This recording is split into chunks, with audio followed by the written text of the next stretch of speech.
Holiday season now in full swing, and many people are looking forward to spending some time with family and friends. But being near other people can cause respiratory viruses to spread, and officials in New York say they are already seeing an increase. State Health Department says flu cases have gone up significantly since Thanksgiving. Number of cases rose by almost 70% between the last week of November and the first week of December. Flu hospitalizations also jumping by almost 50%. Officials are also detecting high levels of COVID-19 in many local wastewater systems, which can be an early indicator of a case increase there. Now, there are some steps you can take right now to keep yourself and others healthy during the holidays. News 10 ABC's Zion Dakota sharing some important reminders. It's that time of year again. The holiday season is also cold and flu season.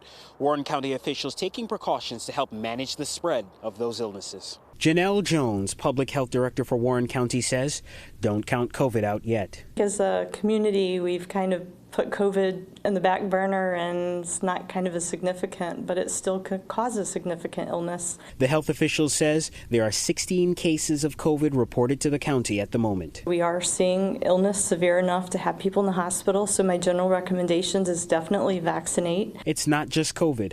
RSV and the flu, which have similar symptoms, are also spreading. So much so that the New York State Department of Health ordered unvaccinated healthcare workers to wear a mask in certain settings.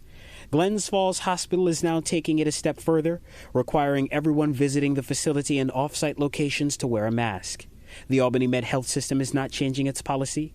Ellis Medicine is still finalizing protocol. Who are the most vulnerable groups? Traditionally, you're young, you're old, and your people with comorbidities are at highest risk. The health manager says vaccination is not foolproof, but it's your best weapon. If you're not vaccinated, if you're eligible for a booster, definitely get that booster. If you have comorbidities, masking when you're out around other people. If people are sick, staying home and not putting others at risk. Just because you're vaccinated doesn't mean you don't get it, but it would hopefully lessen that likelihood. And if you were to get it, hopefully it would lessen the severity of illness. The public health director also adding that she is supportive of Glens Falls Hospital decision to institute a mask mandate policy. Reporting in Glens Falls, Zion Dakota News 10 ABC. Federal health officials are also wrapping up their effort to increase the rates of flu vaccine.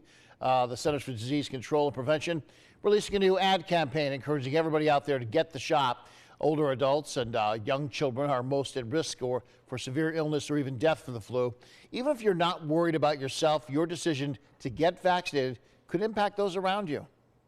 While it's important for everyone 6 months of age and older to get their flu shots, we understand that we can help protect ourselves, but also protect other family members. If you have not gotten the flu vaccine, you can reach out to your doctor, your local health department, or just visit your local pharmacy.